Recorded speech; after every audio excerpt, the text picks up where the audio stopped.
Hello friend, ఇవాల్టి వీడియోలో పండగ స్పెషల్ పల్లీల చెక్కల్ని క్రిస్పీగా క్రంచీగా ఎలా చేసుకోవాలో ఈజీగా చూపించబోతున్నాను.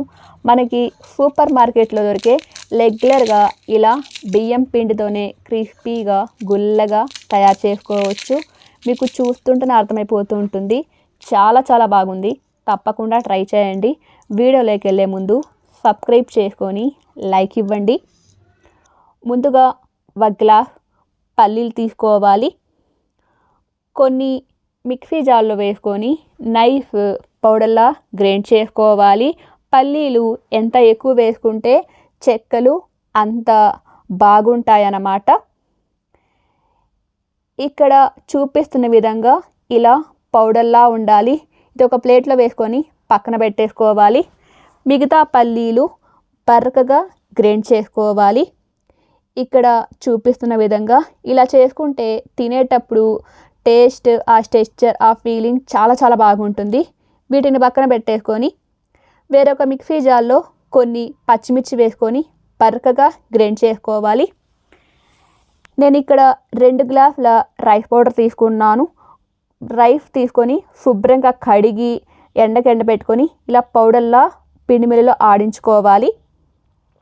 ఇందులో 1 టేబుల్ స్పూన్ అంత జీలకర్ర, గుప్పెడు సన్నగా కట్ చేసుకున్న కొత్తిమీర, గుప్పెడు సన్నగా కట్ చేసుకున్న కరివేపాకు, నైఫ్ పౌడర్లా గ్రైండ్ చేసుకున్న పల్లీల పౌడర్, బరకగా గ్రైండ్ చేసుకున్న పల్లీలు, ఇవి 2 వేసుకోవాలి. 1 టేబుల్ స్పూన్ అంత మిరియాల పౌడర్, తినే కారాన్ని బట్టి చిల్లీ పౌడర్, గ్రైండ్ చేసి పక్కన పెట్టుకున్న పచ్చిమిర్చి పేస్ట్, తగినంత సాల్ట్ వేసుకోవాలి. కొద్దిగా చూసి వేసుకోండి సాల్ట్. ఇవన్నీ బాగా పట్టేటట్టు కలుపుకోవాలి. ఒకవేళ ఉప్పు కారం తక్కువైతే అడ్జస్ట్ చేసుకోవచ్చు. ఇలా అంతా కలుపుకున్న తర్వాత కొద్దిగా నార్మల్ వాటర్ వేసుకొని కలుపుకోవాలి. నీళ్ళంతా ఒకేసారి వేసేబాకండి, పిండి అంతా లూజ్ అయిపోతుంది. కొద్దిగా వేసుకొని బాగా ఒత్తుకుంటూ కలుపుకోవాలి. ఇలా అంతా కలుపుకున్న తర్వాత ఈ పిండిని ఏదైనా కప్పేసి ఒక 10 నిమిషాలు రెస్ట్ ఇస్తే పిండి అంతా బాగా నానిపోతుంది. చెక్కలు కూడా సాఫ్ట్గా ఉంటాయి. 10 నిమిషాల తర్వాత పిండి ఇలా ఉంటుంది. ఇంకా వీటిని చిన్న మనకి మసాలా డబ్బాలో ఉంటుంది కదా, ఇలాంటి రౌండ్ స్పూన్ తీసుకొని కొద్దిగా ఆయిల్ అప్లై చేసుకొని పిండి ఇలా తీసుకోవాలి. చేత్తో అయినా తీసుకోవచ్చు, కానీ ఒకటి చిన్నది ఒకటి పెద్దది వస్తుంది సైజు. ఇలా స్పూన్తో తీసుకుంటే అంత ఈక్వల్గా నీట్గా వస్తుంది. లేదంటే మీరు చేత్తోనే తీసుకోవచ్చు. ఇలా అన్ని ఉండలు చేసి పక్కన పెట్టేసుకోవాలి. నాకు ఇక్కడ చూసారా, ఇన్ని అయ్యాయి. అన్నీ ఒకేసారి చేసుకుంటే మళ్ళీ మనకి పని లేకుండా ఉంటుంది. ఇది డ్రై అయిపోకుండా ఏదైనా కాటన్ క్లాత్ కప్పేసి పక్కన పెట్టేసుకోవాలి. ఇలాంటి ప్లాస్టిక్ కవర్ ఒకటి తీసుకొని కొద్దిగా ఆయిల్ అప్లై చేసుకోండి. దీని మీద మనం చెక్కలు ఒత్తేటప్పుడు అంటుకోకుండా ఈజీగా వచ్చేస్తాయి. ఇలాంటి కవర్ ఉంటే మంచిది.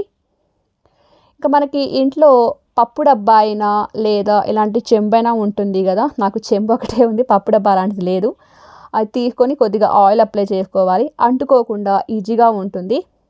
ఇంకా ఈ ప్లాస్టిక్ కవర్ మీద ఎన్ని పడతాయో అన్ని పెట్టుకోవాలి.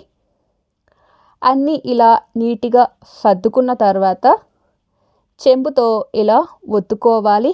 ఇక్కడ చూపిస్తున్నాను చూడండి, రెండో చేత్తో మనకి పని లేకుండా ఈజీగా ఒక చేత్తోనే ఇలా అయిపోతూ ఉంటుంది. మీకు అంచులు ఏమైనా కొద్దిగా మందంగా ఉన్నాయనిపిస్తే చేత్తో ఒత్తుకోవచ్చు. నాకైతే కరెక్ట్గా సరిపోయాయి.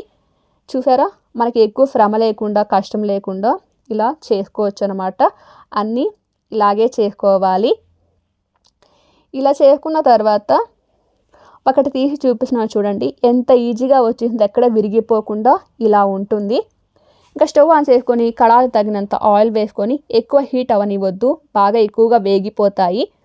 ఒక్కొక్కటిగా నెమ్మదిగా ఎన్ని పడతాయో అన్ని వేసుకోవాలి. వేసిన వెంటనే కదిలించకూడదు, విరిగిపోతాయి. కొద్దిసేపు వదిలేస్తే వేగి దాని అంతటికి అవే పైకి లేస్తాయి అన్నమాట. ఒకవైపు వేగిన వీటిని రెండో వైపుకి నెమ్మదిగా టర్న్ చేసుకోవాలి. చాలా జాగ్రత్త ఆయిల్ దగ్గర. గోల్డెన్ కలర్ వచ్చేలాగా వేయించుకోవాలన్నమాట. ఇక్కడ చూసారా, ఇలా గోల్డెన్ కలర్ రావాలి, అప్పుడు తీసేయాలి. అన్నీ ఇలాగే వేయించుకోవాలి. ఇంకా మనకి గుల్లగా క్రంచీగా పప్పు చెక్కలు రెడీ అయిపోయాయి. ఇవి 20 రోజుల నుంచి 30 రోజుల వరకు నిల్వ ఉంటాయి. ఒక డబ్బాలు వేసి పెట్టుకోండి. క్రిస్పీగా గుల్లగా చాలా బాగుంటాయి. ఇక అంతేనండి, పిల్లలకి స్నాక్ బాక్స్లో హోమ్ మేడ్ స్నాక్స్ లాగా చాలా ఈజీగా చేసుకోవచ్చు. చాలా బాగుంటాయి. తప్పకుండా మీరు కూడా ట్రై చేసి మీకు ఎలా వచ్చిందో కామెంట్ చేయండి. సబ్స్క్రైబ్ చేసి లైక్ కూడా మాత్రం మర్చిపోవద్దు. చాలా కష్టపడుతున్నాను, అందరూ చూసి వెళ్ళిపోతున్నారు. Thanks for watching.